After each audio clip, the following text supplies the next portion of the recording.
Oh yeah, Blackson in the hizzle, all for shizzle dizzle. We got an excellent show here today.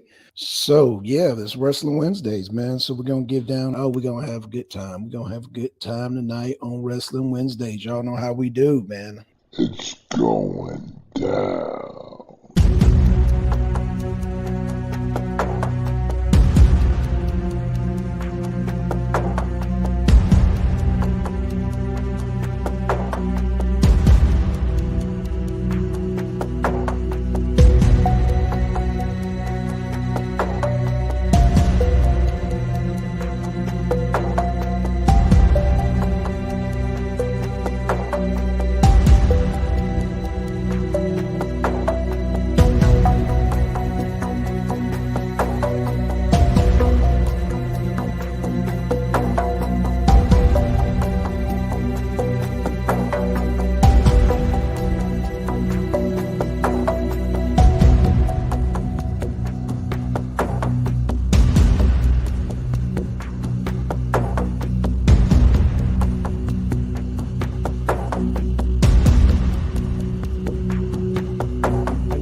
Got my money up, turn that S to a dollar sign. Chicks and don't be a promoter like Blackson.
Uncensored.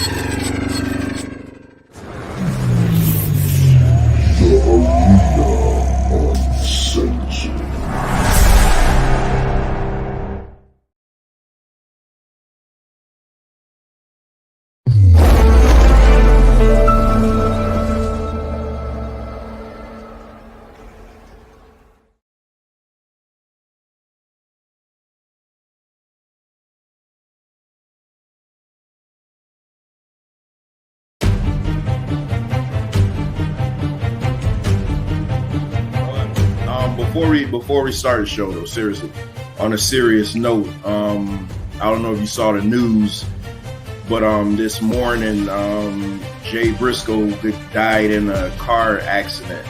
So, oh wow, this morning? Yeah, this morning. I'm not gonna be the guy that's gonna sit here and be like, oh, Jay Briscoe. I've never watched one Jay Briscoe match. I've only heard of the Briscoe brothers. Actually, as a matter of fact, when I heard of the Briscoe brothers, I was thinking of Gerald Briscoe and his brother. That's who I was thinking about. But yeah, I saw it this morning on Twitter.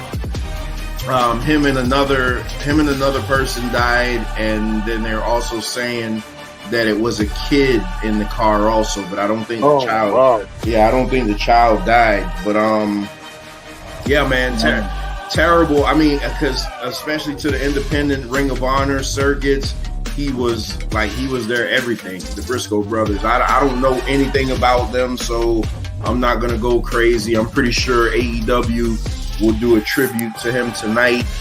So I'll just watch and see what goes on there. So man, rest in peace to him, man. And like, where does and they're the Ring of Honor Tag Team Champions. So like, where does that leave his brother now? You know, to have to deal with this.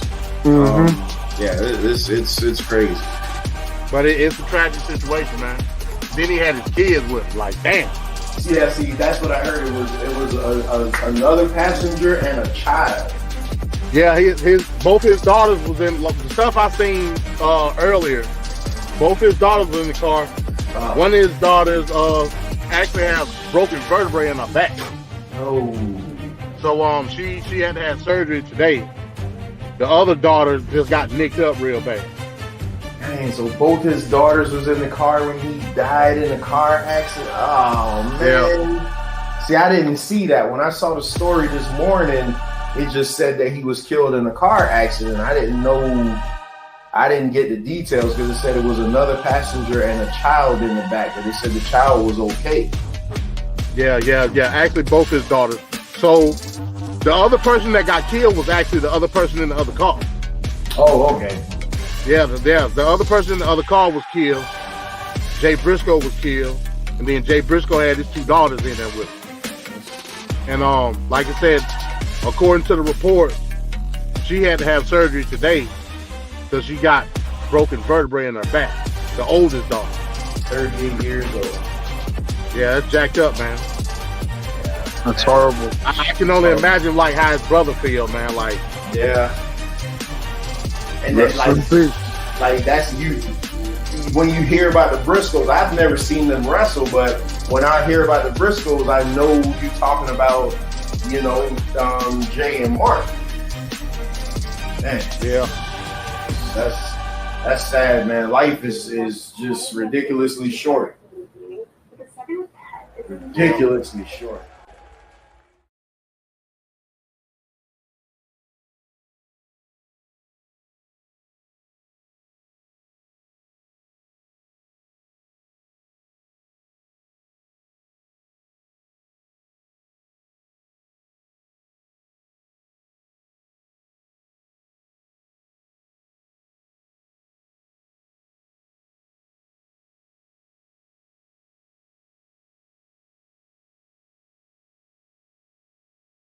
Let's get fucking like a monkey, baby. Whether you like it or don't like it, sit down and look at it because it's the best going today. What I'd like to have right now.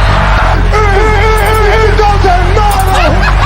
It doesn't matter. Austin 316 says I just whipped your ass. It's showtime, folks. It's just some man. And what's it gonna do when Hulkamania in the largest arms in the world run wild on you? Who's next? Hey, how about that, ladies and gentlemen? Cause that's the bottom line. The Stone Cold Simpson. Rest in peace. Get ready. Woo!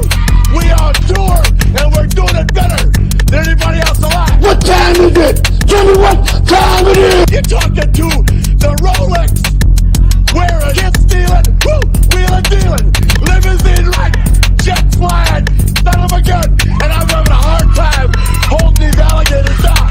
Woo!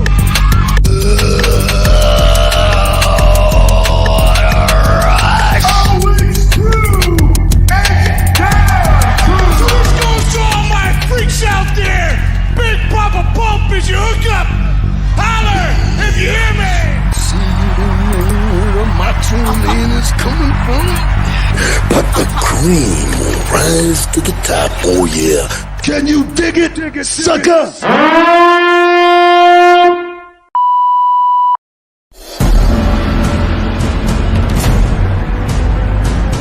Ladies and gentlemen, welcome to the show.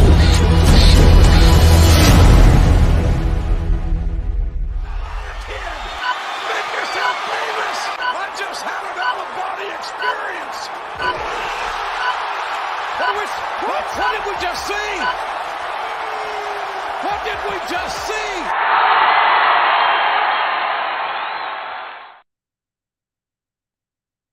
oh yeah. It's Wednesday, and when it's Wednesday, it's Wrestling Wednesday. I'm Venkat, and right next to me here is the heel minister. What's going on, Trevor? What's up? What's up? Can you hear me? Yeah, you're crystal clear. Man, I think I may have solved my problems with my last show that I did, how the phone interview just crapped out. I bought a new adapter piece to go into my mixing board. Mhm. I think I may have solved the problem for my phone interviews. So Oh. it's all good. Oh, that's cool. That's cool. That's what we need right there. Who is this? Who is this What's that? Wyatt? Who is this Wyatt Rabbit? In the chat. Yeah. There's always a mystery person in the chat. Every week, there's some mysterious character in the chat. I don't know. Yeah, because they're talking about Bray Wyatt, and I'm a big Bray Wyatt fan. So, Well, episode tonight is going to be covering the Royal Rumble, and then we'll also touch on other topics here and there. We're still waiting for other members to get in, Blackson, MD20. But the Royal Rumble started in 1988, and so this is now the 35th anniversary. that's crazy. And exactly. I mean, I remember when it was a new thing, a new sensation. And the Rumble for this year will be occurring this Saturday. So what better time than to go over, how memories and just thoughts on the match and the events and, everything that's been going on really for the last 35 years. Like I said, we got other members we're waiting on coming in. Also, we're going to review this past Monday Night Raw. Trevor's going to give his insight on the show and what he saw, what were the thumbs down and what were the thumbs up moments that he saw. And Trevor's also going to get on that soapbox and go down to AEW and what he thinks. The first full show he's watched. So we got a lot coming up. It's going to be a big show. It's going to be an exciting show. Where you want to start off, Trevor? I guess we could start off with the recaps, and then as the other guys come in, because they'll have more Royal Rumble memories than probably the more current stuff. Right. Okay. So yeah, Monday Night Raw. This Monday night. Before you say your thing, I just want to just say one thing real quick. So this past Monday Night Raw was a special Raw, right? It was Raw 30. Raw 30. And XXX. Yeah, whatever. Yeah, Triple X. So in that there were going to be special guests and big moments here and there. I didn't get to see the whole show, but what I did see was was it the trial? Was that it on the Raw? Yeah, the trial of Sami Zayn. Yeah. Oh my God. I'm just gonna say it right now. I ain't no sugarcoat. This guy's awesome. Give him. Okay, I thought you was gonna say something different. No. Give him everything. Give him the money. Give him the belt. His demeanor, his look, his expressions. That is selling everything for me right now. And I don't want them to mess this up at all. I mean, I would hate like he's so over right now the way he is. I would hate for him to, after all this time, to I was swerving the bloodline. You know what I mean? Like I want to see him hold serve and battle to that title, man. My God. But Sami Zayn, he's like, I mean, my favorite wrestlers today is like AJ Styles, Bobby Lashley, Brock Lesnar to a certain degree. Like those are my favorite wrestlers, but of today. But Sami Zayn is like, I think he's trumping everybody right now. It's just crazy. But I don't want to step on your time. So no, what did you think? So historically, these reunion shows, I haven't liked them. just because when Vince McMahon was in charge, and the first thing I noticed about this show, you could tell that Vince McMahon didn't put his grubby hands all over it. And what I mean by that is because in the past, so there's a particular segment in the show where Undertaker and Bray Wyatt had a face-to-face. Yes. And if this was under Vince McMahon's watch, that would have ended with Bray Wyatt being chokeslammed to hell. Right. But under Triple H, there was almost a passing of the torch almost. Nobody knows what they said. I think Bray Wyatt posted on Twitter, what he said to him, but that could all be bullshit. But nobody knows what he said to him. But the fact that they just looked at each other and it sent the crowd into a frenzy. So listen, I love LA Knight. LA Knight, I need him to get away from Bray Wyatt and move on to something different because he eventually he has to lose this feud to Wyatt because Wyatt's a bigger star. But LA Knight, I see him as just the modern day, like just name it, man, like a modern day shit talking just heel that could just sell an event with his mouth, man. And that sounds like Flair. Yeah, and I mean and then he has the look on top of it. He has the charisma. He's getting over with the crowd because you hear them with the yeah.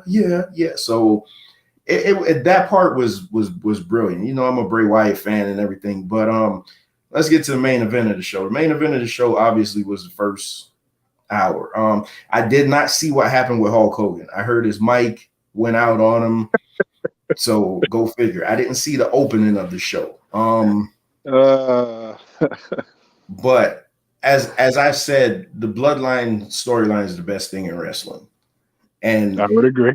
It's almost to a point now that I'm just hoping that they don't mess it up. And I agree, finally, because for months I've been saying, no. I wouldn't feel bad if Sammy was the one to take one of those belts off of Roman. I don't think it's going to happen. But if he was to be the one to take the belt off of Roman, I wouldn't object at all. It sucks for Cody. It sucks for Cody Rhodes because what's going to happen is in the Royal Rumble, you're going to have a Daniel Bryan 2015 moment where if Daniel Bryan isn't in the Rumble or he got eliminated, the crowd may hijack the show. And even though it's set up for Cody to be the triumphant hero, they may be calling for Sami Zayn. So they're kind of booking themselves into a position here. That's why I think at the Rumble they should beat Sami Zayn, or not even at the Rumble, at the Elimination Chamber, because it's going to be in Canada, that they need to beat Sami Zayn within an inch of his life and wrestling wise. Right. But just that whole segment, man, was because I watched it from the beginning, and the fact that Paul Heyman, that shyster, that con man, bastard, who was always saying, "Oh, I love Sammy," but the first opportunity he got, stabbed him in the back with all the footage. And I thought Sammy was just going to go on the crazy comedic thing like, "Oh God, I didn't do this. But the fact that he just looked at them and said, you guys hurt my feelings the way after everything I've done for you, this is how you're going to treat me. I have no defense." And then for Jey Uso to step up, the guy that never believed in any of this shit, to be the one to save him. I mean, it was brilliant. It was brilliant. If the show would have ended like right there, best show of the year, last year included. I mean, it was brilliant. I even tweeted, I was like, you know what? When people ask me why I still watch wrestling, this is why. This is what I point to. Because the beatdown of Sami Zayn is going to be so epic. Like we mentioned last week, was it last week or the week before, when the Horsemen beat down Sting. Oh yeah. It's gonna be like that. Like man, they may have a riot in that building. It's gonna be crazy. it was brilliant, man. I mean, the rest of the show for me, they could have just trucked along. I mean, the Becky Lynch and Bailey stuff, whatever. The first segment went over, so they had to pull a swerve out of the cage match, but whatever. But and I love the DX. I love the DX segment. I popped for when Teddy Long came back because just the whole tag team thing. But it's just and look at that. So you have DX in the ring with Imperium. If this was Vince McMahon booking, DX would have made fun of Imperium. They would have said that they're a bunch of foreigners. They probably would have hit them with pedigrees and all type of crap. But what did DX do? They backed down to Imperium. Mm-hmm. And so what you're saying is, yeah, we were the stars back then, but Gunther, you're the future. You can't script it better. It was tremendous. Those are my high points of Raw. Like anything else was just icing on the cake. And like I said, I didn't see the second hour. The third hour. What? Oh, third hour. Yeah. So you stepped away from the show. Why? Is it because they weren't keeping your attention, or because it was too late? No, because I was sleepy. Oh, okay. Look, man, those 3-hour shows are a hassle, man. And it's kind of weird that they're doing a weekly show for 3 hours. 3 hours. It all started with WCW doing that, and then and Eric Bischoff admitted that might have been a mistake, and we're doing it now today. I don't understand why they're doing it. Well, every time you question them on it, they always talk about the money, and I know they're getting ridiculous amounts of money. So I mean, let's not kid ourselves. No. That's what it's about. It's about the money. The ad revenue. Yeah, they're getting ridiculous. For that third hour, I heard some ridiculous, like $25 million. It was some ridiculous number that they were getting. So, I mean, I'm not even going to kid myself with that. That's exactly what it's about. It's totally about the money. But so they're doing a weekly pay-per-view. Yeah, 3 hours. It's like nothing. It wasn't anything that it wasn't anything overly boring or anything. It was too long. Like my daughter fell asleep, and then it caused me to fall asleep.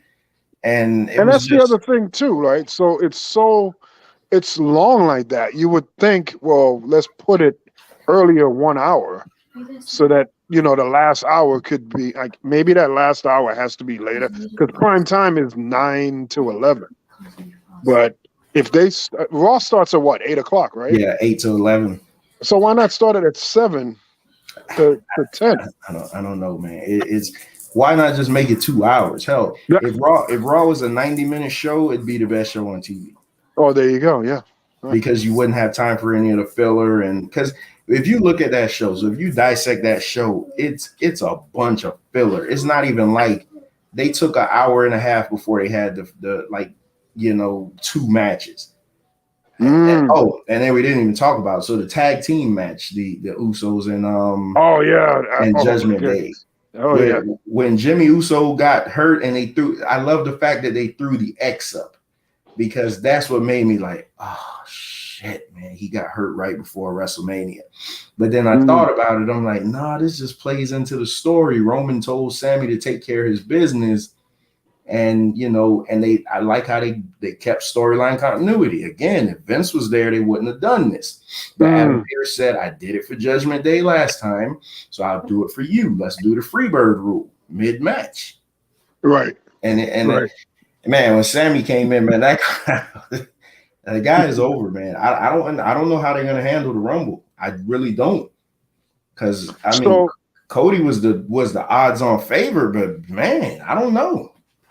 So at this point, what do you think? Like, who are like 3 to 5 guys you think are odds-on favorite to win this coming Royal Rumble? Well, I want Cody is who I want to win it. Okay. But if Sammy's in it, you can't discount Sammy. Seth Rollins, you could never discount him. And I'm trying to see what heel. It'll probably be a surprise. I don't know if they signed anybody new.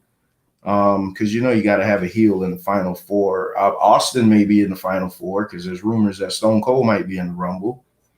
And what about the Rock rumors seem to be dashing away. They don't know if he's Yeah. gonna do that anymore.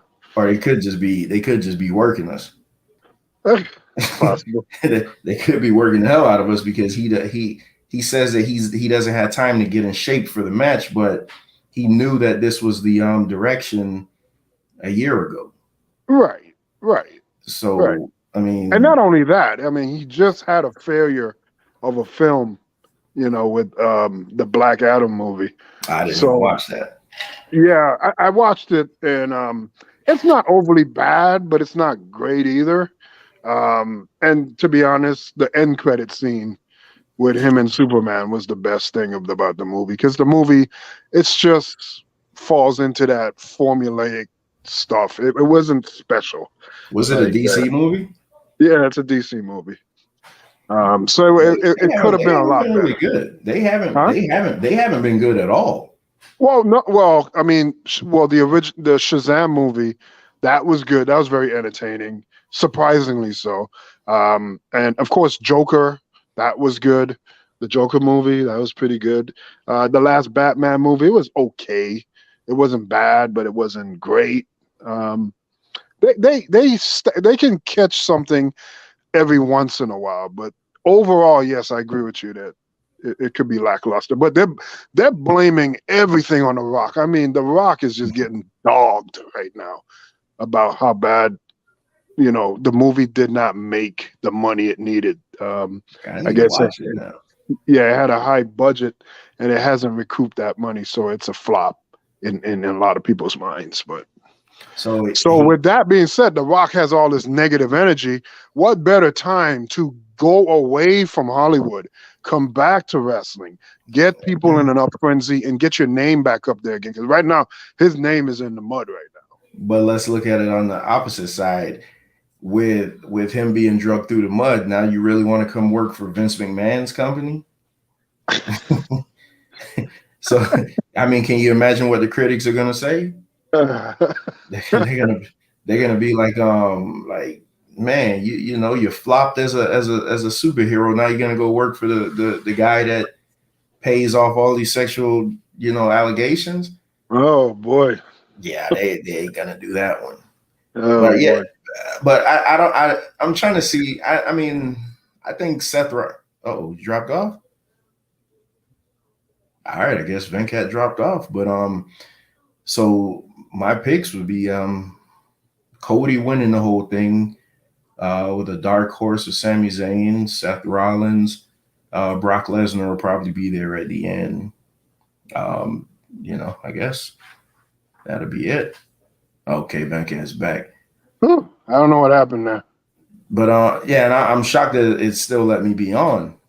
I don't, because I don't know how to. No, it's on because I got two screens up at the same time just in case something like that happened.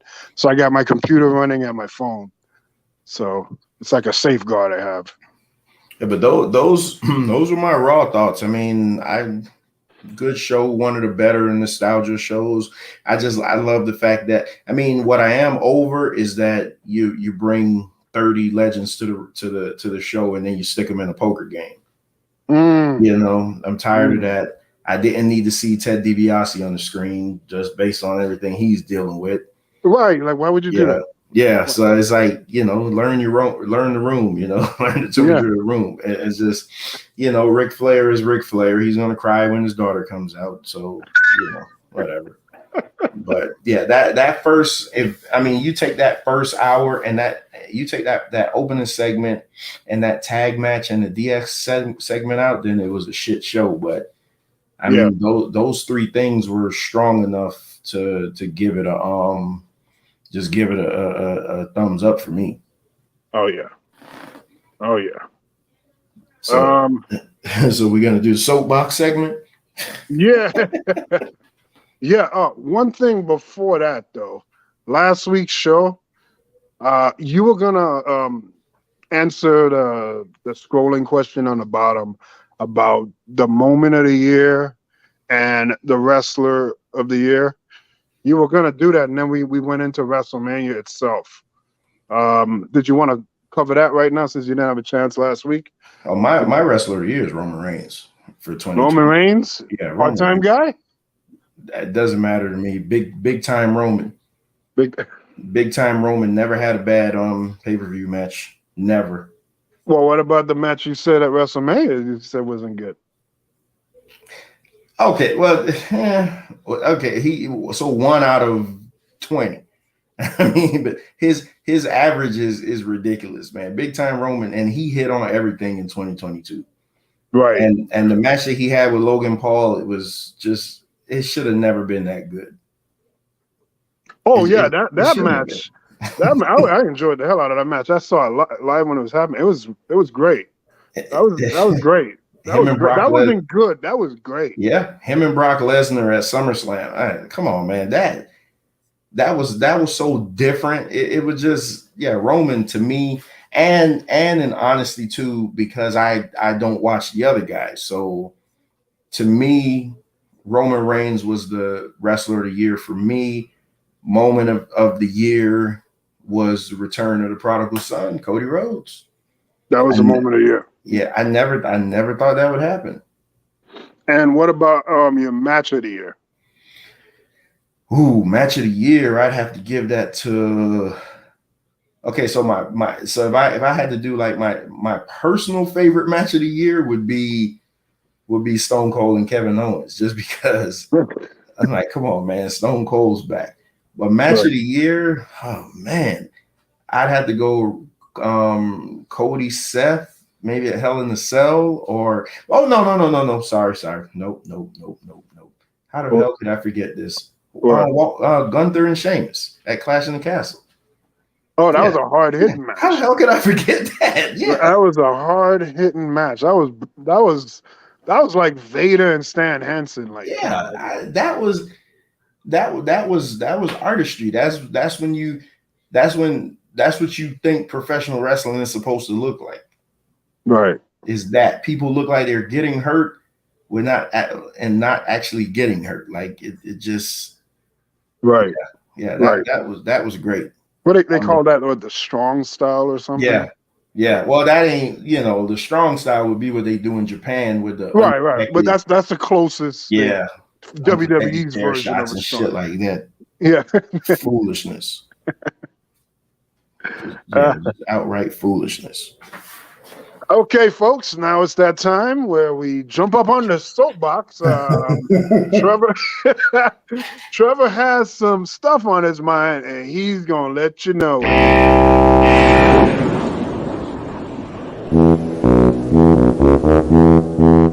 going to be a slobber knocker. My son of a bitch. You have no soul, you son of a bitch. You realize what you just done. All right, well, I finally did it. I committed to watching AEW for 1 month. So tonight at 8 will be my second viewing of the show. And most of you guys are preparing for me to tear that show apart because of my feelings for it. So I will say this. I watched it last week, and I did not watch the first half hour because we were still doing the show. And I realized I didn't miss anything. From what I heard, I didn't miss anything because I thought they were going to do a tribute to Jay Briscoe. But did you hear about that? The whole Warner Media thing not allowing Tony to do a tribute? Yeah, I didn't want to believe that was actually the case, but I kept seeing confirmation saying that was the case, and that is horrible. Yeah, that was ridiculous. So my first viewing of AEW, it opened up with what do they call them? This Inner Circle or something like that. Yeah. Chris Jericho's group. Yeah. And right there, the show was just going down the drain for me outside of Chris Jericho's theme because Jack Hager was on my screen and he is terrible. He wrestled some dude named Ricky Starks. So I don't know, but young kid with some spunk and everything. Mm-hmm. Ricky Starks was like trying to work. Ricky Starks was putting on the best match he could, trying to work with a wooden table like Jake Hager. So they got through that. Then came what I think is one of the best matches I've seen in forever. Brock Bryan Danielson against some guy named Bandito. I don't know who Bandito is. I'm assuming he's a Ring of Honor guy or something like that. But these two dudes put on a hell of a match. I mean, that shit was fire. Like, I mean, listen, I'm the WWE guy, but man, I had to go back and watch that match. The mat work and Danielson allowed to be Danielson, where he'd work an arm to the point where I was like, come on, man, just tap out, because he's about to tear your arm completely out of the socket. Right. The match was tremendous, and I'm looking forward to seeing Danielson wrestle. He's going to wrestle a guy that's like twice his size tonight, Brian Cage, just big, roided out freak. He may not be on steroids, but he looks like he's on steroids. And then another positive that I'd give them. So then they did an interview with Hangman Adam Page. Whatever, he milquetoast guy. So he has zero charisma. Then another positive. So it was the ladies' time. Now, I've always heard terrible things about AEW's women's division. Really? Yeah, that they suck. They miss all their moves. They do this and that. So Toni Storm wrestled some young lady named Willow Nightingale, who I don't know about.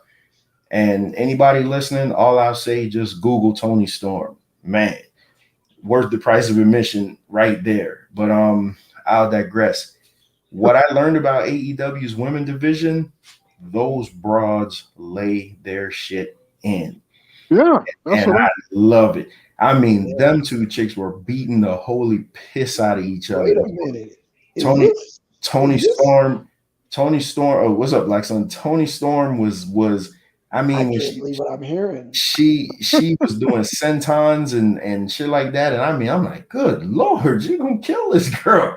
But again, it's wrestling. It's supposed to look believable, none of the choreograph. It was sloppy. It was sloppy how I like it. They just looked like they were in a fight. Toni Storm ended up getting the win, as she should, because she's the bigger star. What I didn't like in that match, and what I don't like in any wrestling, WWE kills me with this, and I hate when they do it, is so Saraya, she just needs to get the hell off of my screen and be a manager or something. So they're beating down this Willow chick, and then the music plays. I hate that. Back in the day when wrestling was wrestling, a babyface or whoever wasn't getting saved to somebody's music. I don't know when they started that crap. A person would just run down and the crowd would react, not the music. And I think it just takes so much from a guy. You're beating somebody up, and then you hear somebody's music playing. You stop the beat down and then turn around. That's too unrealistic. But that's small stuff. The match was really good because they were beating the shit out of each other. Then they did the MJF promo, which again, MJF. He got some work to do. He did curse in his promo again. Because like I said, he can't cut a promo without cursing. But one thing I did like is he's running this gimmick now where he's trying to get people to take Danielson out.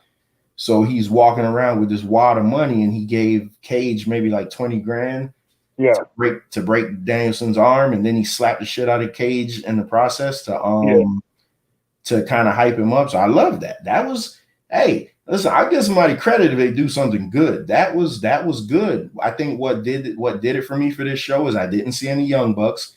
I don't know what happened the first 30 minutes, because if I would have saw the Young Bucks, it would have brought the show all the way down. Then let's get to the main event. Oh boy, the main event. All right. So you got former NXT star Kushida, which they didn't use well at all. It's funny that he's still working the same Back to the Future gimmick. I guess that's just his thing. Wrestling the AEW TNT champion, Darby Allin. Yes. So, I don't care for Darby Allin.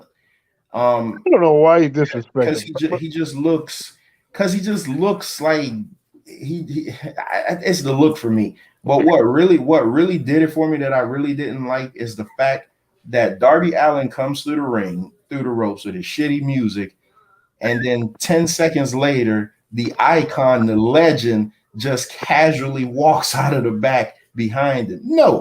No, Sting shouldn't be seconding. I don't even know how the hell to say it. He should No. But Sting is a supporting role. He's like an inspiration to Darby Allin. Sting shouldn't be walking behind no damn Darby Allin. Yes. Like he's not. That dude is not a big enough star, and that dude is a. So how Ric Flair called Mick Foley Vince McMahon's glorified stuntman, his crash test dummy. Boy. Darby Boy. Allin is Tony Khan's crash test dummy. He has a lot of heart, man. He has a lot of heart. I could climb on my roof and drop backwards. Like that's come on. It that doesn't mean that it makes sense. So this guy just does stupid, illogical moves. And I sent you a video because you know I was watching it. Yeah. I sent you a video of the most ridiculous. So he goes for they're trying to do a suplex on the turnbuckle. I mean on the ring apron. It gets blocked.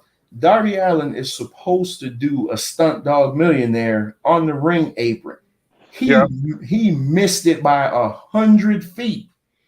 This doofus falls off the ring apron, and then Kushida, instead of being an intelligent person and not selling it, he sells the damn phantom stunt dog millionaire looking like a dumbass on the ring rope. And that completely took me out of it. When I saw that, I was like, man, to hell with this shit. And I was out of the match. And then Darby won with some shit. I don't know what the hell he won with. But listen, I give the show, honestly, from what I saw, I give the show a 7.5 out of 10. That's not bad. Yeah, I mean, it was really the Danielson and Bandito thing. I could watch that once a week. That it was that awesome, and I recommend anybody go watch that. That was tremendous, and I love the fact that their women lay the shit in, because when I'm looking at Charlotte Flair is my size, and she does some of the softest, unintimidating looking hits on these opponents, and I'm like, come on, man, you gotta lay that shit in, man. You gotta make it look. You got to make it look snug. It's almost like when John Cena was doing the STF, you would see like a mile in between his arm and the dude's neck. Like, come on, if you're not gonna do it right, just don't do it. Right.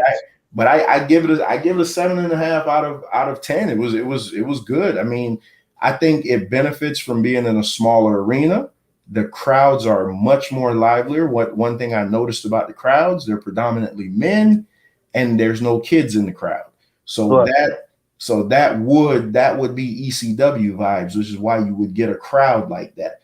But I'm definitely gonna watch again tonight because I definitely want to see that Danielson and Cage match.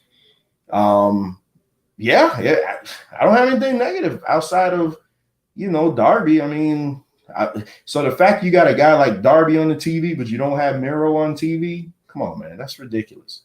That's ridiculous. Yeah, they should be using Miro all day. I mean, that's a wasted opportunity. Yeah, but I enjoyed it. Now I will tell you, my daughter who watches wrestling with me, she's like, Daddy, this is so boring. I was like, I said, what don't you like about it? And she was like, she said it's just so stale. Like, so her thing is WWF has conditioned us for like the pyro and the pageantry and stuff, and AEW is just like War Memorial Auditorium type stuff. Like, you know what I'm saying? Like they're not giving you all the pomp and circumstance and the, what they call it, ballyhoo and pyro or some shit like that. Yeah. You're not getting all that. So it's gonna take some time for her. She says she's not gonna watch it again. So but she's not emotionally invested in it yet. I mean, she doesn't know anybody, and so that's understandable. But I would recommend anybody watch it, especially if Jade Cargill is going to be on there. Watch it for Jade Cargill. Watch it for Tony Storm. I mean, Jade Cargill, all I got to say is when you see her, you're going to see why I say you should watch it. Like, she has star written all over her, and Triple H needs to sign her the minute her contract is up. Because she could be the villain to Bianca Belair. Like if you wanted to run like a twin gimmick, like, hey, we were relatives and you turned on me, and you could do that with those two. But that's all I got. Okay.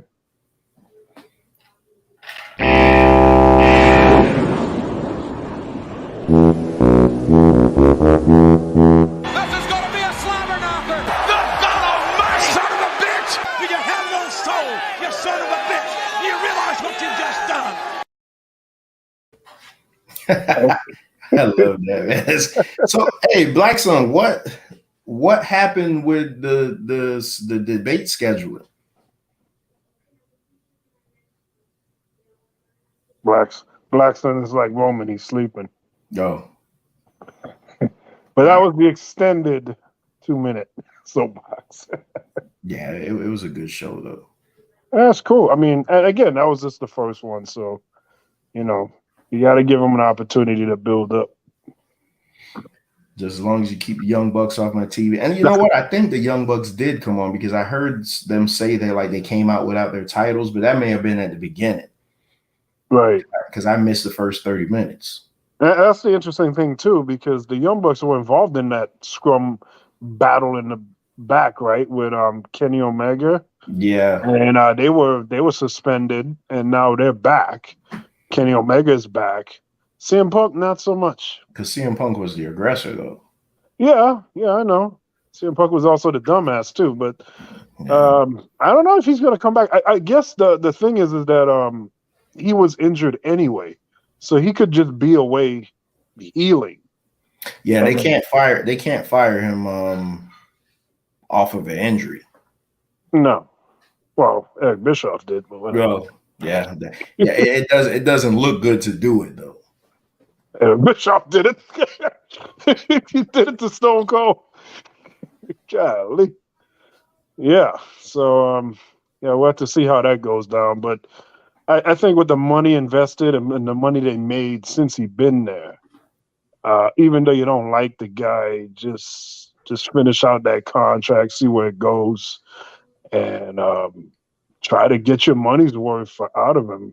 So let him heal right now and then have him come back. I mean, that scrum is just like every other adversity that's real life that you can parlay into stories. Oh yeah. Like Buff Bagwell getting injured and hurt. Like, I was listening to 83 Weeks, and then they were recounting when Buff Bagwell got hurt on a live Nitro. And they were like saying it was similar to the football player that just almost died on the field the other day. Yeah. So that Buff Bagwell thing was like similar to that. That's just back in the 90s. And they were contemplating, oh my God, should we cancel the show? Should we?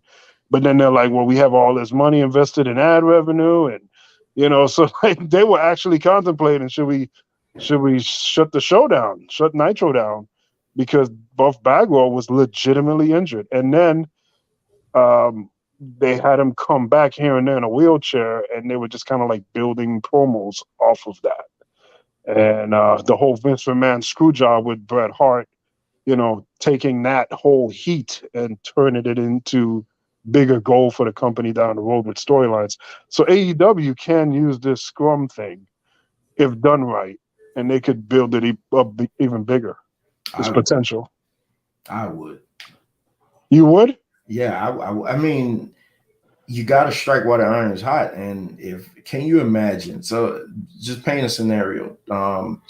MJF just defeated whoever for the retain his title, and then the lights go out, and then Punk walks his ass down there.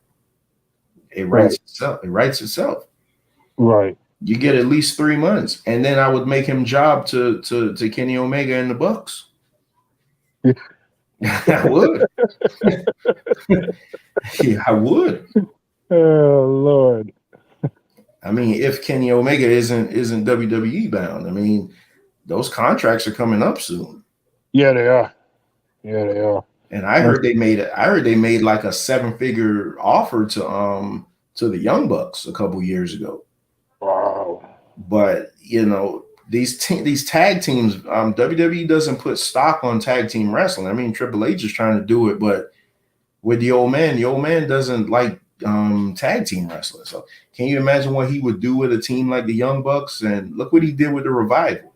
So now the Revival are saying that they're afraid to come back now with Vince being back in power. I don't blame them. I don't blame them at all. Man, that's what I'm saying, man. This is so bad as far as for the talent. I mean, you can sell a company whoever you want to sell it to, but with him being in charge is just. I mean, they keep saying that he's hands off on creative, but who knows? Yeah. All All right. right, so what's going Blackson, on, you MD? there? MD. Yo, I'm here. What's up, man? I'm here. What's up? Yeah, I was late, man. I just got finished working, bro. All right. Just trying to make sure you're awake. Yeah. Yeah, I don't know what the hell Long happened. day, Blackson. man. Long day. Yeah. But Blackson, he's snoozing. Hey, Blackson did a 4.5 hour live this Oh my morning, goodness. man. Not to mention the one they did last night. Oh man. Blackson turned into one of them internet guys that be on the stream for 10 hours a day. Oh, sorry, man. I stepped away. Sorry about that. I apologize. Blackson's everywhere. What happened? What happened with the Lions Den thing? So I was told it was postponed, and then they sent me a link to the Lions Den, the actual Lions Den. But they just doing a bunch of nigga shit over there. I mean, excluding Inky's doing a bunch. Let me be specific. Inky is doing a bunch of nigga shit. Shout out to Black Jesus. Shout out the guy that, of course, Yang, shout out to Blue. But Inky, that's one ignorant ass nigga right there. So you know what? I want to come on here and apologize to Trevor. Trevor, I will take that debate with one hand tied behind my back, even though science is not 100%. I'll take it because it's an intelligent topic. And man, shout out to you, Trevor, for bringing such an intelligent topic that affects Black people. Worrying about damn who created this and that religion. What the fuck? Tired of that fucking shit.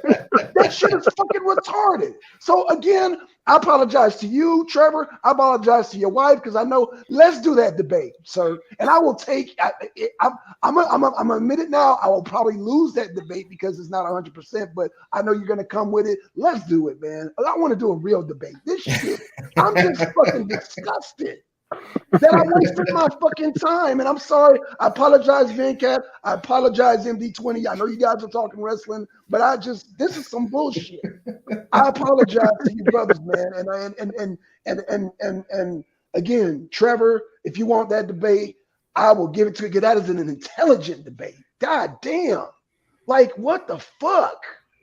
That debate has more merit than anything that they're discussing over there. I'm sorry, bro. We've been doing religion, Bible, Hebrew since the days of fucking SETI. Nothing the fucking has changed, dude. I'm tired of hearing that fuck shit. All right, so if we're back on, then yes, we're back on. Yes, Monday we could discuss the exact particulars of it, and then because Solar put me in the group finally, but I don't know who's who because it's just a bunch of numbers showing up, so I don't know. Okay, so Asar hasn't responded. No, I don't know. Well, no, so I called him out. Did you see that I called him out? I saw you called him out, but I didn't see no response. So if you don't get a response, then guess what? I will take you on that debate. And I'm gonna tell you now, Trevor, 100% is not an application, but just for the sake of a good debate, because I know you're gonna bring it, I'm gonna bring it, then I will take it. But 100%, I'm setting myself up. You know that, right? When I say 100%, I'm setting myself up, but I will take it gladly because this retarded shit Inky doing is just fucking retarded. That is some doodle conversation. Like, dude, like what the fuck? I feel like I lost brain cells just now. So what the fuck? Was JJ 7000 over there? No, he wasn't there, but but Black Jesus is there, and actually Black Jesus was actually trying to talk intelligent, had a conversation with Yanga. Inky kept interrupting on some nigga shit, man. Wait a minute, Black Jesus was over there. Okay, does Black Jesus have dreads? Because no. Oh no. Okay, Black Jesus is the one that talks like, "Soul of mine, this is your boy." He's over the top. He should be a wrestler. That guy. Okay. Well, I apologize. I apologize for mixing up the people. So yeah, again, Inky is one ignorant ass nigga. That nigga, he's fucking stupid. I keep telling him. I told him off the gate, I don't debate religion. He's still, well, you're an atheist. I'm an atheist. I don't give a fuck. Why does it bother you? Why is that a problem? I'm an atheist. Let's keep it moving. There's more important things in life to deal with, like CTE. Thank you, Trevor.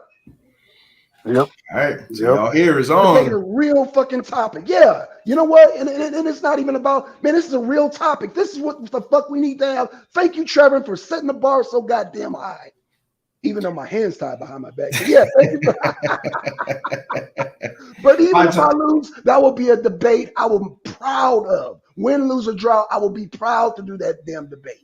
I will, and I won't even say damn debate because that shit, Inky talking is damned. That shit is fucking damn because they've been talking about it for the last fucking 20 years. I'm fucking disgusted.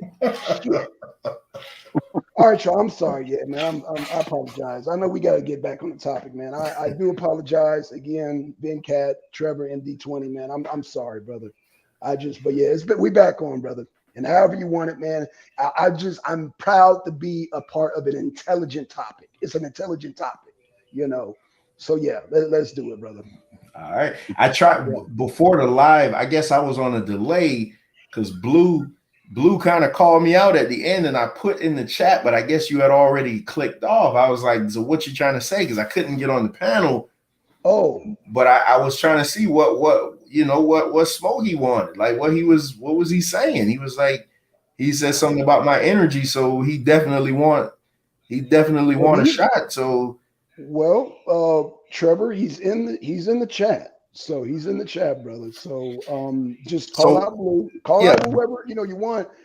Just me and your debate is locked in. I'm gonna take it because it's an intelligent. I gotta rebaptize myself in intelligence. I can't do this fucking this nigga shit. I can't do it. Yeah, it's fucking disgusting. Yeah, the Inky is a fucking joke, dude. No, I can't. I can't do it. So all right, so we'll deal with that Monday. Who gives a fuck? Who gives a flying fuck? Blackson don't give a fuck. I don't give a fuck that I'm an atheist. Why should you or anybody else? You know what? He's really bent out of shape about that shit, Trevor. Most atheists that I know are more righteous than religious people. So I'll just leave it at that because. There you heard it. You heard it. Yeah, damn. I say I wanted to ask Yang. Yeah, we got to get to this Royal Rumble because I wanted to ask Yang something that he said earlier, but again, I couldn't get on the panel with my phone acting the way it was. Right. But again, I apologize for disrupting y'all. Yeah, get back to it, man. Y'all having a good conversation. All right, let's get into this Royal Rumble, my favorite event. So you don't know, Trevor, who this Wyatt Rabbit is, right? No, I don't know. I don't know who that is. Oh man. Okay, so Royal Rumble, like we said before, 35th anniversary is this year. The upcoming this Saturday, we have the event itself, the 35th annual Royal Rumble. So we just want to go back in time and just bring up some memories and just debate the match itself. We could focus on like dubious distinctions, like the quickest eliminations, the people that have won it the most, some of the people that have had the most eliminations, that eliminated the most people, just, unique things about the match itself and just how we feel about the match. And Royal Rumble, the event, also had some great overall matches, whether it be regular matches or title matches. What do you think, Trevor, about the 35th anniversary of the Royal Rumble? Well, I'm really looking forward to it just because it's going to be Triple H's first booked Rumble. So I'm curious to see what they do, like what stops he pulls out, and what surprises. The Royal Rumble is my favorite event because it's always the one time where they'll open that forbidden door. You'll get some NXT call ups. You'll get some guys that you never thought you'd see in the WWE. It's just all the surprises and stuff, and it's just fun. It's always been my favorite event. Even bigger to me, it's bigger than WrestleMania. Like the Royal Rumble is it, and I want to see how they're going to handle this Sami Zayn, Cody Rhodes situation. That is going to be. I don't know. I really don't know. Because I was saying 100% Cody. But I don't know, man. After Monday, and who knows what's going to happen in the Kevin Owens Roman Reigns match? Because Roman told Sammy that he needs to make it right at the Rumble. So who the hell knows what's going to happen? Right. That's true. So I'll be tuned in though. You know that. And the thing about this Royal Rumble, um, normally, and like you said, Triple H. Triple H is first go ahead on the Royal Rumble. His first Royal Rumble that he is in control of, and normally that would bring a set of pressure and demands. But because the bar is so low from the previous year, Last year. you could do virtually almost anything and come out successful. But with that being said, I'm excited for it, even though last year was such a blunder. The women's rumble was far better than the men's, and the women's wasn't that great either. But the women they represented it a lot better. Um, I'm looking forward to it. I'm really excited. The whole Sami Zayn bloodline, that element, I'm sure other bloodline members are also in the rumble, and what will happen, with these interactions that could possibly happen. It's always interesting to see who drew number one and how long they can last at the number one spot. It's probably the first Rumble in over a decade that I'm excited to see, and I've been watching it off and on over the years because a lot of times after it's done, you're just like, ah. But going into it, you're so amped up because it is an exciting event. No matter how many times they let you down, the next year you'll be like, oh man, I want to see it. So I'm looking forward to it. And I feel like the show is actually going to be good. What do you think? What do you think? As far as your favorite Royal Rumble match that has ever happened in a 35-year history, like which one do you enjoy the best? Well, MD, are you watching this Rumble? Yeah, I'm gonna try to watch it. It may work out for me because it's on a Saturday, so yeah, oh yeah, it should work out for me. So I think I'm gonna go and take a look at it, man. You got any favorites? Who you think is gonna win it? I mean, like I said, man, like you said, I'm conflicted between the Cody thing and the Sami thing. Like I told you the other day, I don't think it's like the time to like try to climax that story with Sami like now. No, I wouldn't go in. I'm from a logical standpoint, a lot of people say Cody, but I don't know about that either. You know what I mean? So it's gonna be interesting to see. Like, are we gonna get some type of surprise? Like, what's gonna happen with Brock and your man Bobby Lashley? Like, we don't know what's gonna happen with that. Mm-hmm. So yeah, it's gonna be interesting to see. The rumor was, which is why I'm shocked that they went back to Brock and Bobby, is that they were going to pair Brock off with Gunther at WrestleMania. I mean, I want to see those two go at it, but I want Sheamus to finally win that belt at WrestleMania. But it looks like that might be off, and they're just going to do Brock and Bobby, which I don't have no problem with that. Just let them go in there and beat the shit out of one another. It's always a good time. But yeah, Venkat, my favorite match ever at a Royal Rumble is a bunch of them, man. Shit, it's like if I had to, just right at spur of the moment, I'd have to say 2001 Triple H against Cactus Jack, the street fight. Yeah, tremendous. Wasn't that 2000? I thought that was 2000. I'm leaning more to 2001, but it could have been. Sort of. That was a hard hitting match. That was a match that Triple H said he had to have just to show people that he could bring it. That's what put him on the map. Right. That he can work a brutal, intense match. So he had something to prove in that match.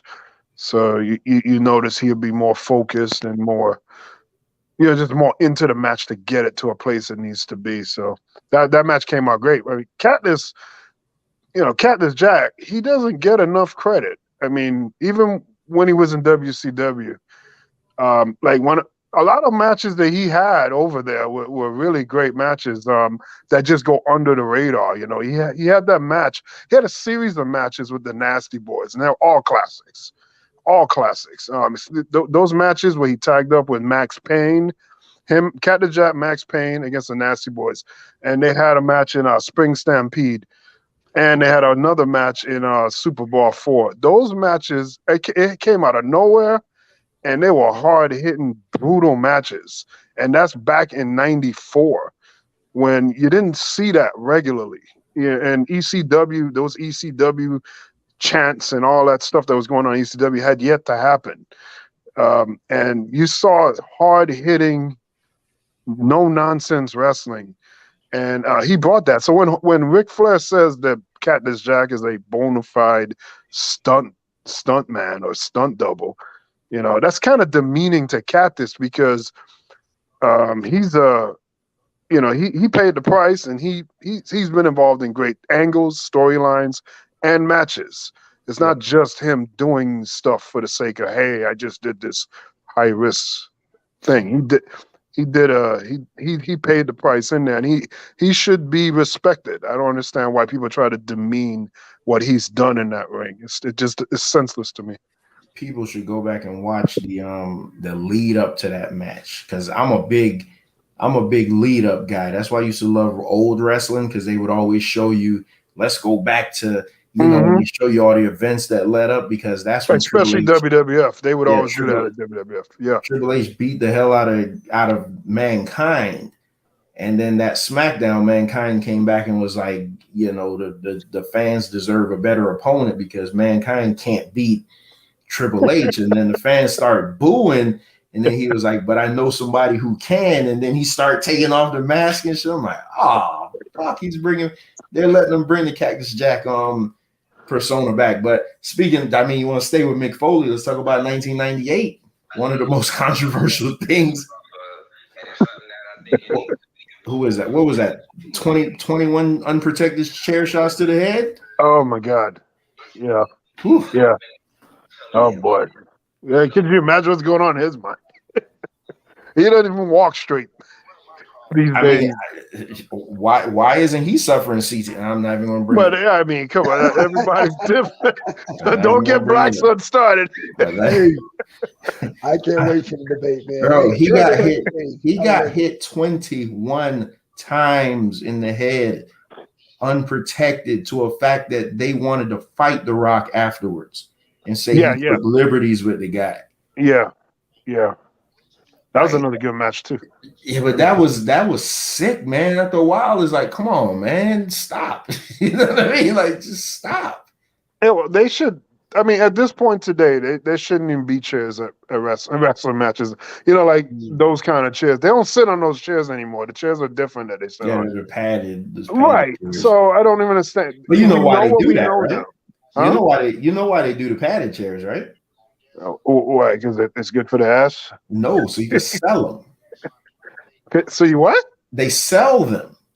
Oh, it's part of your tickets. Those people who get to sit in those padded chairs, like so Royal Rumble, you're gonna have the limited edition Royal Rumble chairs. So if you sit in those chairs, they come with your ticket price. They fiending. Yeah, what do they call them? What do they call them things? The ringsider is what they call them. Like, yeah. They like them ringside pack. Yeah, and they give you get the chair, like they'll say, oh, you get $100 value for whatever. But yeah, because it has the event on it, and people turn around and sell them on eBay. But yeah, that has to be my favorite. But then you had the Chris Benoit and Kurt Angle. I want to say that was 2002, 2003. That was another classic, fantastic. I mean, Triple H and Shawn Michaels in the Last Man Standing match, and Royal Rumble has historically just been good. Like the matches, you even had a Daniel Bryan versus Bray Wyatt a couple of years ago that was great. Right, like, it was awesome, man. That's to me 4 matches, because you have the Rumble match, and then you had like 3 or 4 additional matches, and you're good to go. Right. Yeah.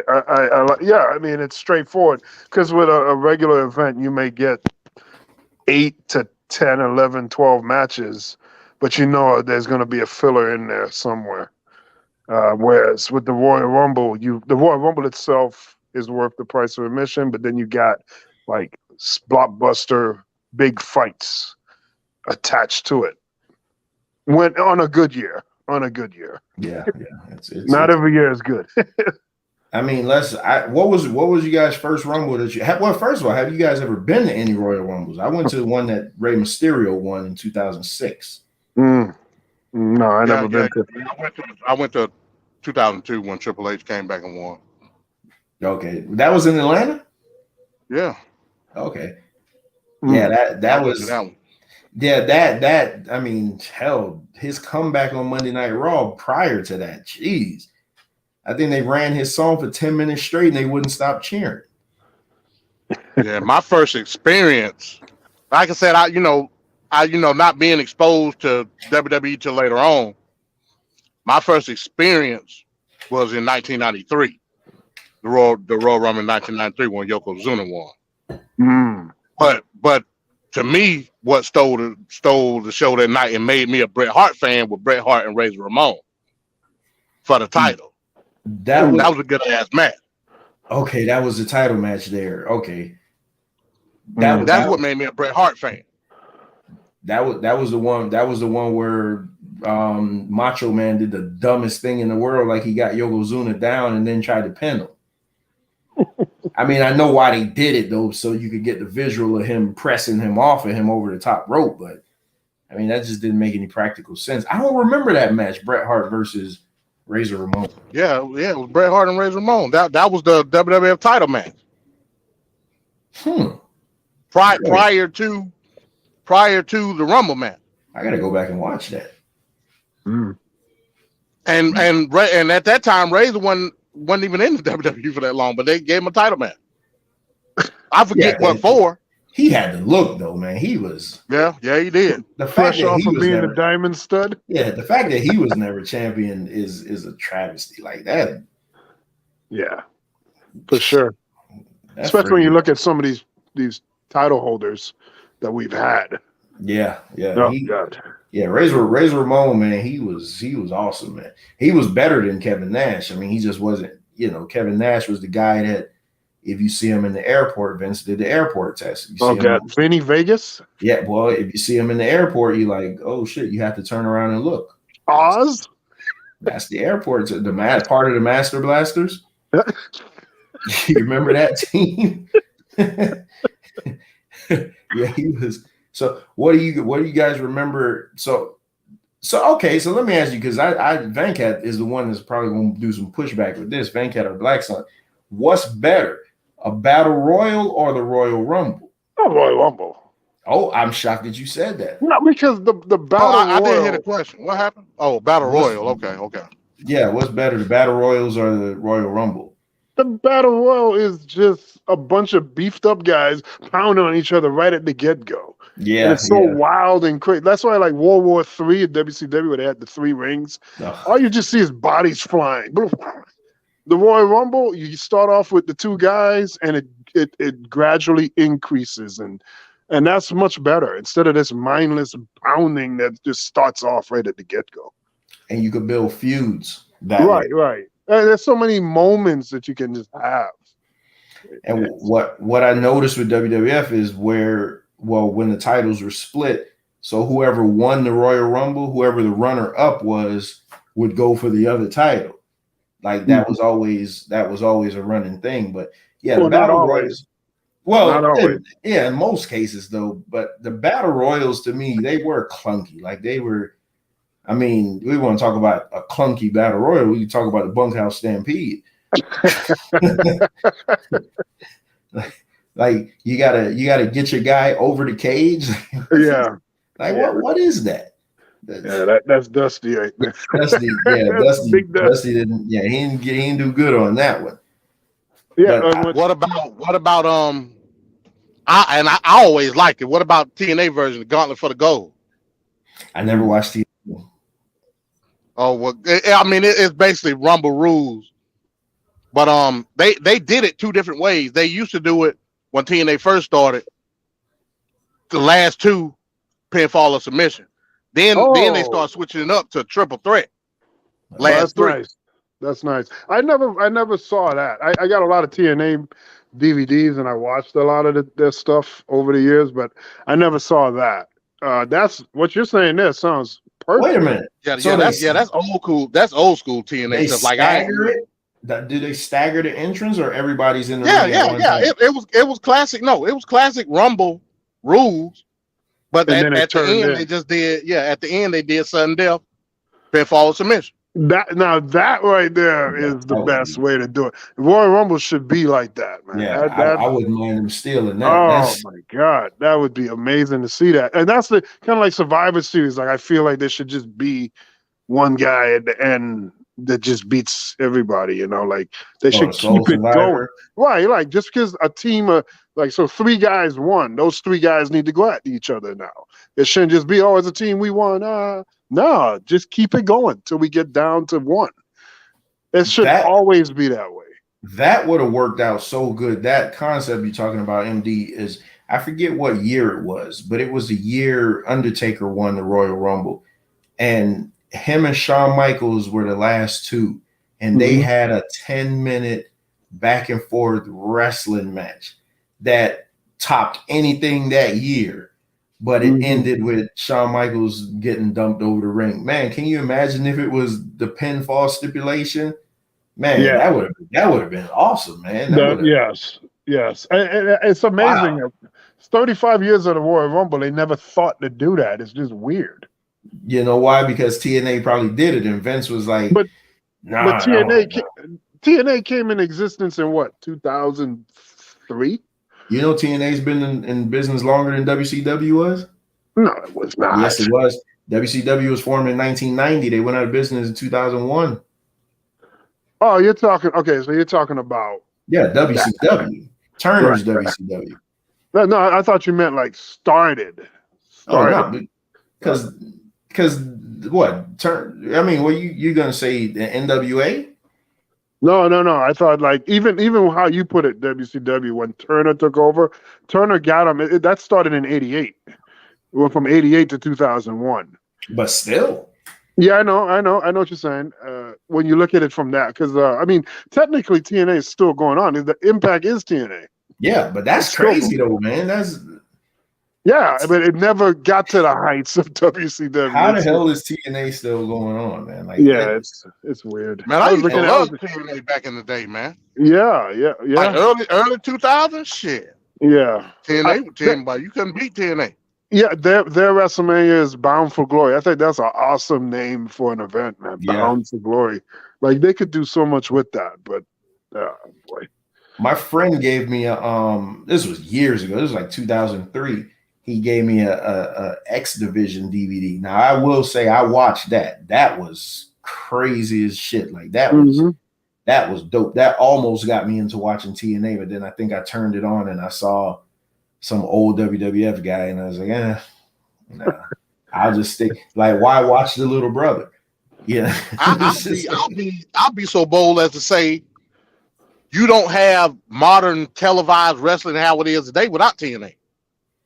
Right. In terms of the style. Well, what you mean by that? I mean the X Division.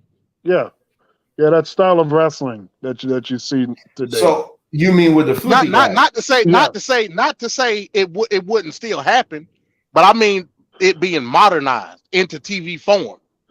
TNA started that. But you're talking about the flippy guys, though. I mean, if that's what you want to call it. Actually, you couldn't really say that because WCW Cruiserweight, that's pretty much an extension. Yeah, you're right. You're right. Yeah, you're right. They continued what WCW was doing. You're exactly right. Matter of fact, there's a lot of things going on today. WCW is the reason why it's happening. Hell, not just the Luchas. I mean, hell, Shane Helms. Right, 3 count and Air Raid, AJ Styles. Yeah. I mean, hell, like you had them there. You know what I mean? 3 count. They had a lot of great high flyers in WCW. No, hey, Shane Helms was shit, man. Especially when they broke him away from there. He did that. Oh yeah, Sugar yeah, He Shane. did that vertebreaker. yeah. Man. No, there was a lot of great stuff. Yep, yep, Or Nightmare on Helm Street. Man, that Joker was badass, man. yep. I mean, but they turned him into the Hurricane. Like The Hurricane's good too. Hell, Yeah, Billy funny. Kidman. yeah, Billy Kidman. Billy Kidman Kidman's never all got a good run in WWF though. Like I don't know, man. Kidman had a feud with Hulk Hogan. Come on, man. Yeah, Kidman should. Yeah, I have ain't been a like bigger that. That deal. filthy animals. That wasn't the move. He should have been. Right. He should have been a bigger deal though. yeah, for sure. But I bet he never beat Hulk Hogan. I can't remember how those turned out. I'm sure disqualification countouts as usual. Yeah, Hogan, like I can't. It doesn't. What he said, it doesn't work for me, brother. So one of my favorite moments, one of my favorite tropes, I guess, in the Royal Rumble has always been when the teammates go at it.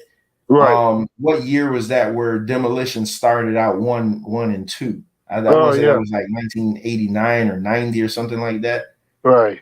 That was good, man, because you don't ever see that. I think one year the Steiner brothers ended up, in there together, and I always like seeing teammates go at it, or let's not forget 1990 when you had Hulk Hogan and Ultimate Warrior come face to face in the Rumble, and the crowd just went crazy, and then they did the whole crisscross thing. Yeah, that was. Man, as a 10-year-old kid watching that, man, you're like, damn, boy, that's yeah, Rikishi and Grandmaster Sexy and the other guy. Oh, Too Cool when they start dancing. Well, yeah, they broke down and did the dance. Yeah. Right, and then Rikishi attacked both of them and eliminated. Like, why would you do that? That is so stupid. What poor strategy. Now you got 3 of you in the ring. The next guy that come, you beat him down, throw him out. Keep doing that. Beat down, throw him out. Like the Rumble is very illogical though. You got to suspend your disbelief a lot because so you got a guy like, let's say, Vader or Andre the Giant, Big Show. You got half the damn roster leaning on him, trying to get him over the rope using zero force. And so, like, you got to suspend your disbelief. Like, man, they could just flip him over if they wanted to, man. Like, they, that ain't. But, it's little things like that I wish they stopped doing. I wish they stopped doing the sleeper spots. Like Roman Reigns would sleep on the ring on the other side for like 30 minutes. Right. Even though I love the idea where he had to defend his title in the Rumble, that's a good. I wish they would do that more often. Shit, they need to make his ass defend his title this Rumble, but that's exactly. But that was a good thing. But the whole, and then the worst thing, an outsider that's not in the Rumble can eliminate. Yes. Or the self-eliminations. Come on. Oh, man. Yes. Or those guys, those Asian wrestlers, they wear like bluish green. I forgot their names, but I was watching the Royal Rumble. I think it was Royal Rumble 2000, I think, and they would come in. Everybody that see them would just throw them out. Then, like 20 minutes later, they come back again, throw them out. Then 10 minutes later, they come back. Who? Kyantai. That's what I was thinking. Yeah. It would just get like 4 times they got eliminated. They just kept coming, and they're not even in the match. Who was that? That was Funaki and Shofu and Michinoku. Those are only 2 I really remember. Dick Togo. Yeah. So Royal Rumble started in '88, and one of the things I was watching, like I think it was Jim Ross or somebody talking about it, and they were explaining like the inception of the event. Of course, we know Pat made it, and he went ahead and made the match, but they put it on TV. Vince McMahon did, and the reason they put it on TV was to take revenue away from Jim Crockett and the NWA because they had an event going on pay-per-view. So they wanted to disrupt their business. Now this is 1988. They wanted to. They were doing a payback. Was that the bunkhouse stampede? It was Right, start. right, Yeah. Okay. right, Okay. Gotcha. right. So in 1987, Jim Crockett and the NWA, they disrupted. They were trying to disrupt. I'm sorry, Vince McMahon was trying to disrupt Starrcade because Starrcade always happened on Thanksgiving night, and then he bullied the cable companies, saying you're not going to get WrestleMania 4 if Starrcade 87 is on pay-per-view on Thanksgiving night. So then Starrcade became an event in December as a result. But it's just funny that why I was wondering why did Royal Rumble debut on the USA Network instead of on pay-per-view, and that was the reason. It was to disrupt the NWA, the WCW, and again, that's the Petty McMahon. But so this event we love and we talk about, but it all started from pettiness. And classic Vince McMahon. And that's the one Hacksaw Jim Duggan won. Right. In that one, there was only 20 men in that. 20 men. So that Rumble, even though Hacksaw is the first winner, it's not looked upon as like you really won one, because you had only 20. And then the next year in '89, Big John Studd won it. In 1990 and 91, Hogan won it. And then in 92, probably most people would say the best Rumble would be 92 when Flair won because of the names that were in there. I watch that every now and then. That was a star-studded man. Like you talk, there every damn Hall of Famer that's in the Hall of Fame was in that match. Right, and that's the one that Flair won. The only thing I didn't like about that match is that they had Flair come out at 3 versus 1, and I feel like I don't know. I feel like that was a slight to him that Vince wouldn't let him just run the table and just go ahead and start at number 1 and last throughout the whole thing. Like have him come out at 3. I used to think that way too, but then when you really think about it, so you got 2 guys start off, they're not thinking about Flair, and then when that third person comes out, and then you see his Flair, the reaction of Gorilla Monsoon, oh, it's Flair, you can kiss your boy goodbye, Brain, and then you hear Bobby Heenan, no, like he's just reacting and going crazy, like, oh my God, this is not fair to Flair, the whole time, this is not fair to Flair. So I think it was not a bad setup. And then that commentary that the 2 of them did, Gorilla and Bobby Heenan, it was great. Yeah, that was great. So who do you think is going to be the Iron Man this year? I'm thinking Solo Sikoa going to just be like the Hitman. He's going to be a Hitman and just take everybody out as they come in. Yeah. I don't know because I don't even really know who all the participants. Because they always hide away some of the people that are going to be in there. Plus, you have the legends that could pop up. At any time. Because at one point it was ridiculous. You had Jimmy Snuka showing up before he died, and you had Roddy Piper with the gut. You just had Hacksaw would pop up every now and then. It would be like what is this? What is it? Like weird. Old ancient guys just showing up. I mean, I get they get a little pop and whatnot, but I remember if you're gonna do that, what was it? 94. They had the Great Kabuki in there. like what? Like what? But I don't like the way they treat them though, because they get eliminated quickly. Yeah. I like some of them should be in there, for that. Not say they're gonna win it, but just give them a little something, Have you heard the famous Mil Mascaras story? No Yob? No. That Mil Mascaras would not do a job for anybody. And he was in the Rumble. I forget which one it was. And the plan was for Mick Foley to eliminate him. And he told Bruce Pritchard, he was like, no Yob. He said he's not doing no job. So he eliminated himself. Like if you go to that Royal Rumble, you'll watch him throw himself over the rope. He would not let anybody throw him over the rope. Wow. Hey man, some of these guys still real to some of them. Damn it, these jokers, man. But wow. he's like that. He would not. He would not lose to anybody. He refused to lay down for anybody. Mexican Hulk Hogan. Yes. Yes. That's spot on right there. So any shot of any like big name outsider.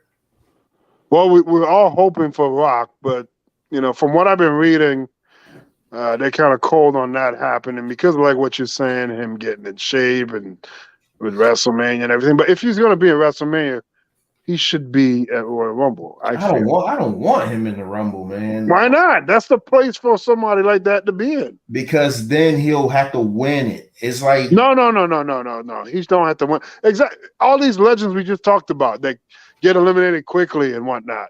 I mean, let him stay in there for a bit and then let him go out.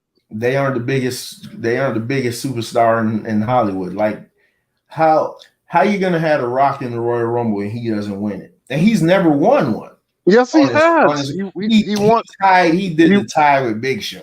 No. He won it in 2000. That's the one I was watching. That was the tie with Big Show. No, it wasn't. I'm telling you. Big Show got eliminated and he came back. Which I never saw anybody ever do that before. He came back and then dumped him out of it afterwards. He was so like disgruntled and pissed off. I've never seen somebody that mad. Like whatever. But he won it. He was the winner. There was no doubt. When I saw it, there was no doubt. Let me see, because that was the one at Madison. I just watched that. I watched it like 3 days ago. It was conclusive. He won. Big Show was just petty about it and came back. Yeah, I haven't heard like any big names to come. Like the two names that I have heard was one of them was X-Pac. I guess he's trying to gear up for.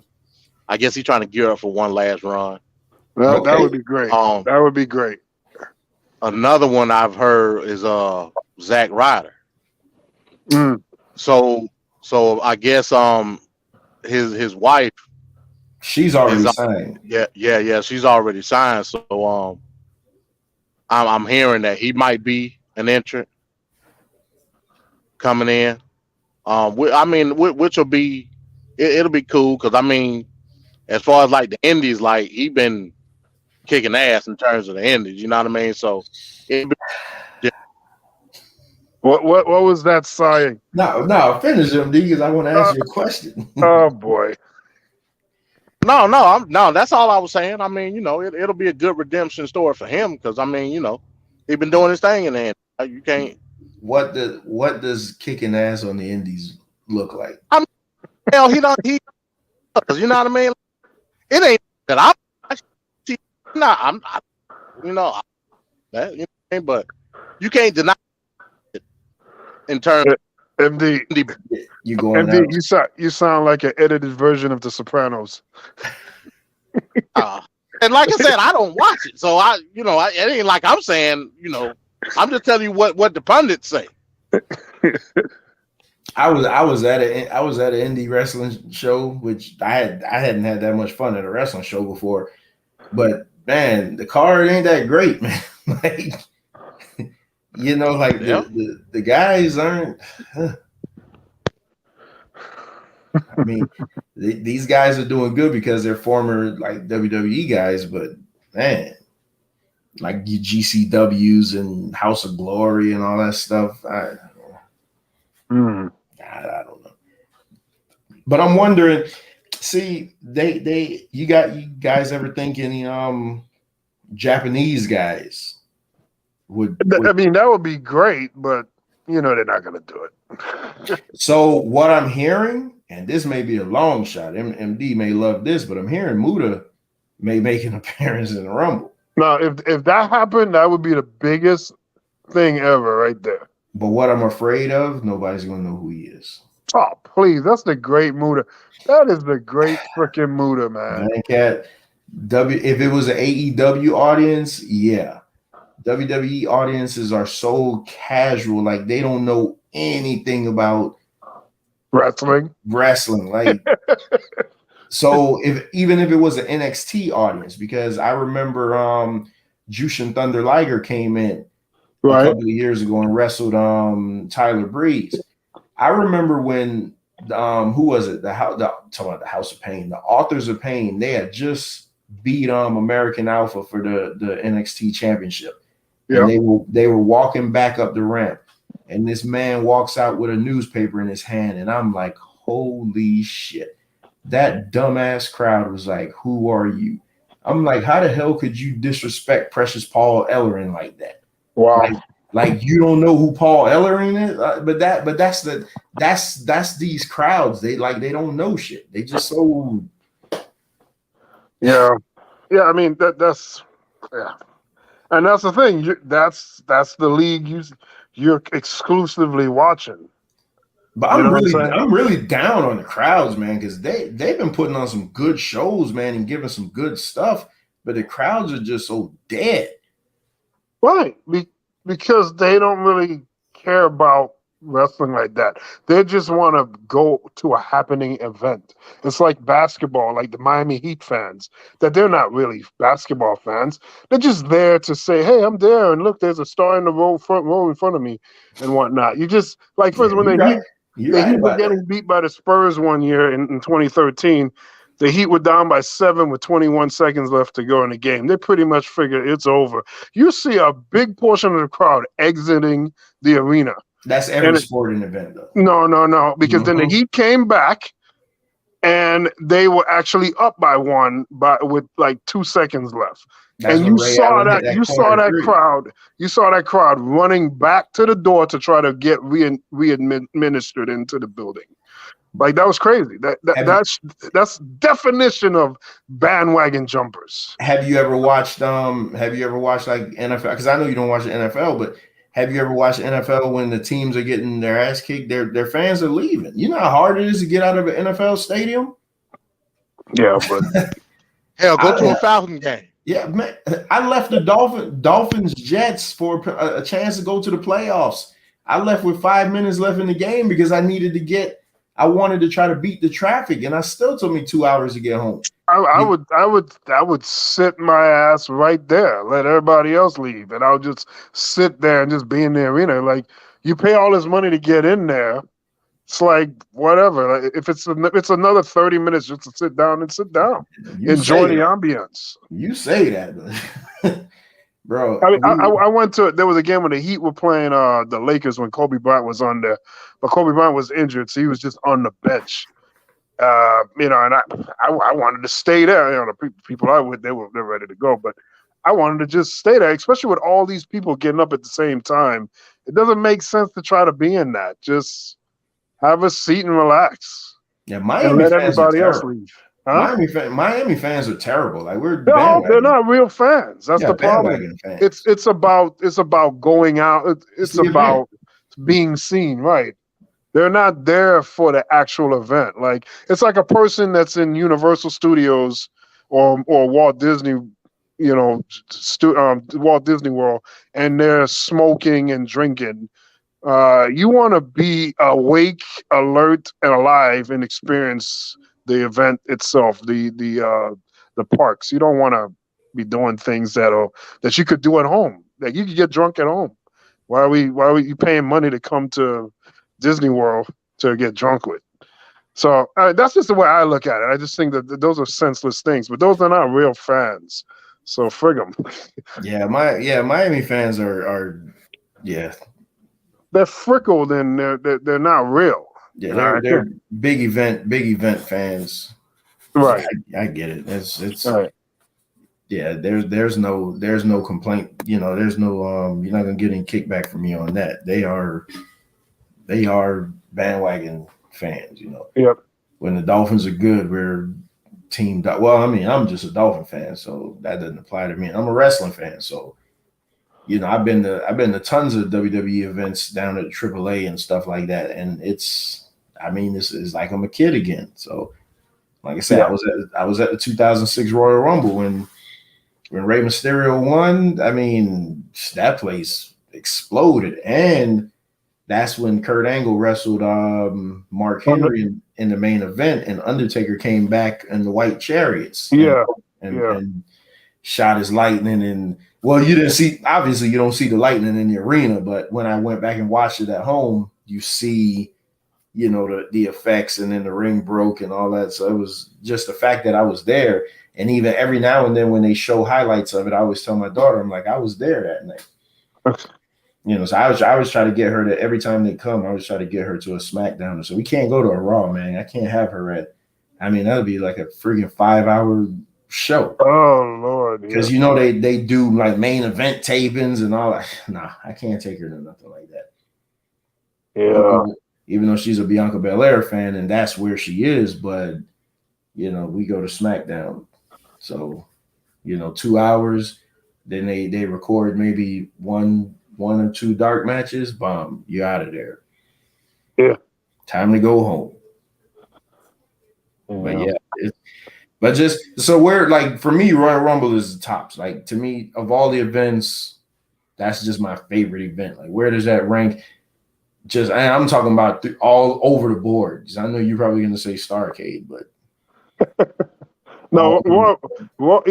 Even as a WCW fan, you always look forward to Royal Rumble because there was nothing else like it. WCW tried with World War III, but it's not the same at all. It's not even close to Royal Rumble. That format is great. It's always intriguing. It's just, you know, sometimes they just fail with certain things that they do in the match itself, but the match for the most part is good. It was that one year they did the 40-man Royal Rumble. Alberto Del Rio won that one. That one sucked too. Yeah. And they never did the 40. Wasn't the Royal Rumble? It was like it wasn't every minute. It was like every. It was 2 minutes, but right. In 1995, the card, the roster was so sucky. They did it down to 1 minute and 10 seconds, and I heard that from Bruce Pritchard. Then some years when they're running low on time, they'll do it to 1.5 minutes. But traditionally, it's 2 minutes.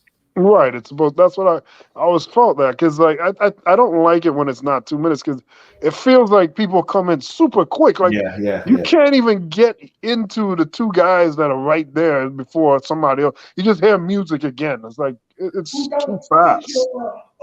Sexual legit, would you? You kill a black man and black woman that would be homosexuals. So let's not play. Uh-oh. Let's stop bullshitting around, Mr. Allah, whatever your name is. What the hell going on? Blackson. Oh, you know what he says? I think you're on the line then. No, he might be in that chat. He says he's always in this other type of chat. Shit. I love too, man. Yeah. That is gold, man. That is gold. Hey, Black. Hey, this is nothing personal, man. I got to check out too, man. But I'm just, when it comes to Blackland, it's just not realistic, bro. Because Did he know he unmuted? But keep talking. I just got to tell you, pal, we live. He preached because I've heard it 1,000 times, brother. And you keep doing what you do. Yeah, because he's not on the Lions then, because they're not live. Okay. Wait a minute, they are. Hold on. This is the greatest thing ever. Man, that came out of nowhere. I know. Y'all are welcome to come on the Arena Uncensored. At first I felt like, you said something about the Rumble that he didn't like. Yeah, I don't know. I don't know who he's talking to, because I can't see anything live on Lions Den. Huh? Maybe he's on the phone. Maybe. Oh, the Arena Uncensored. You type it all in. It's all one word. The Arena Uncensored. Then he plugged. Oh no, he is on Lions Den. Yeah, he is over there. We talk about everything. We talk about everything. Blackson. We don't now. If you want with a religious fix, we don't do that. But we talk about politics. We're talking about actually what this brother's talking about, black nationalism. You know what I'm saying? But we do it. Hey, but So yeah, you want to. Hey, it's 8 o'clock anyway, so I gotta make my exit. But that's so crazy. I will let everybody know that you can't mute him, Venkat, because don't you got the controls? I don't have a way to mute him. No. Oh, Oh, hold on, wait. I got oh, him. yeah, because I gotta get out of here. But yeah, it's been fun as always. I will say that my podcast is coming back this weekend. Straight Talk with Trevor. My Hey, first. sorry to interrupt, but I noticed when we were online that a notification for Straight Talk came up, a video on YouTube channel. Did you No, say? because I tried to upload schedule the wrestling Wednesday video. Yeah. For some reason, YouTube deleted it. How? Yeah, I don't know. I I did it. I uploaded that video. Did It it the didn't get exact same deleted. way you said, and then I got back and they told me it's been deleted, and I just never went back to go try to upload it again. Yeah. Wait. This was what, yesterday? No, 2 days ago, because I said it first. I saw it here. When you were talking, when we first started, I saw it come up on my screen.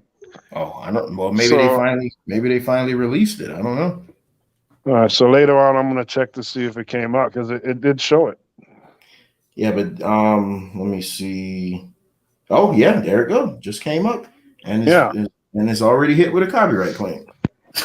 No, I don't know why, but it just came up. Okay, because it's been on hold forever, and they said they deleted it.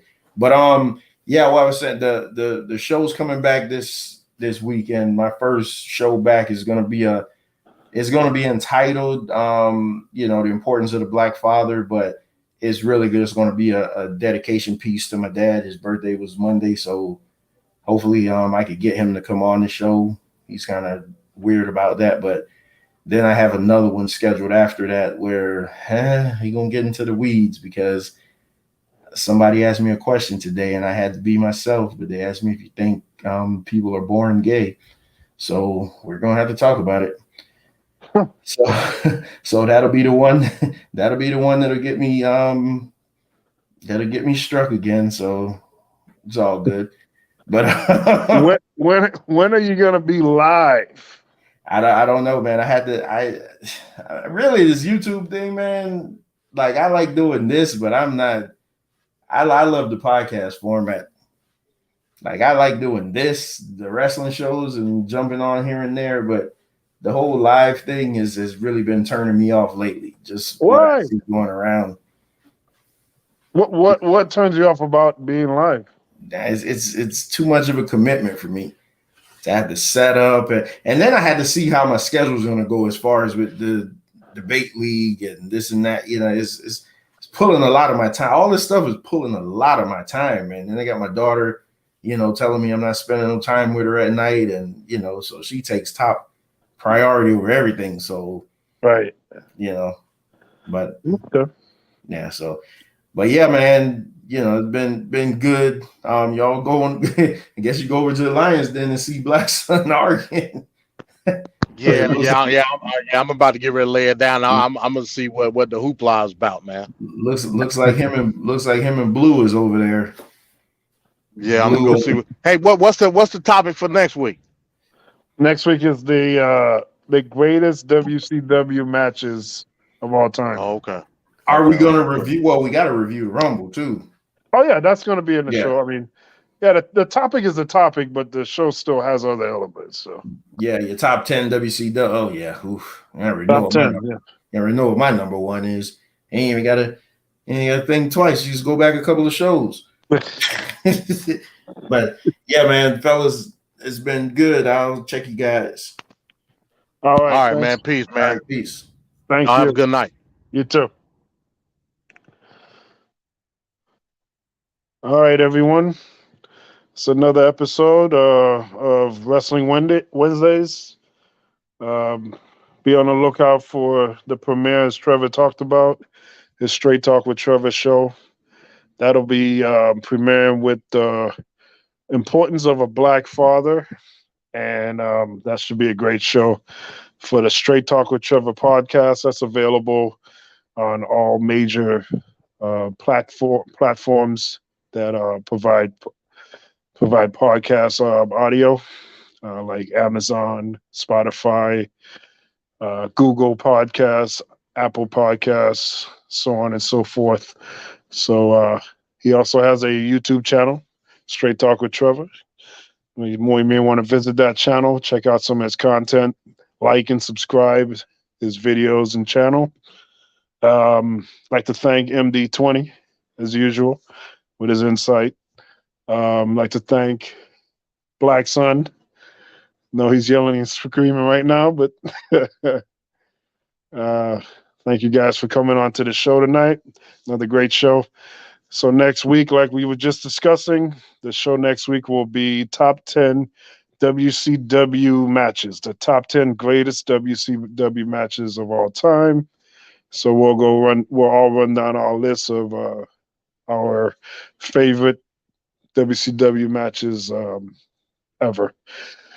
And then the week after that, we're looking to do a top 10 WWF matches of all time. So this show will be done for the moment, but in a few minutes, I'm going to come back on, do an after show, the stadium after show, and just run over a few things in the world of wrestling. So until then, we look forward to seeing you next week, and like and subscribe and all that good stuff. And until we see you on the stadium and next week, have a great night. Thank you.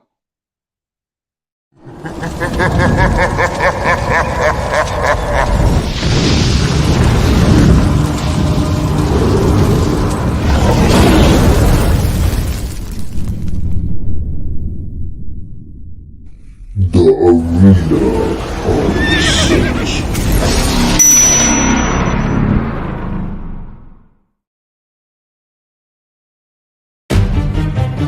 Oh yeah, Blackson in the hizzle, all the shizzle dizzle.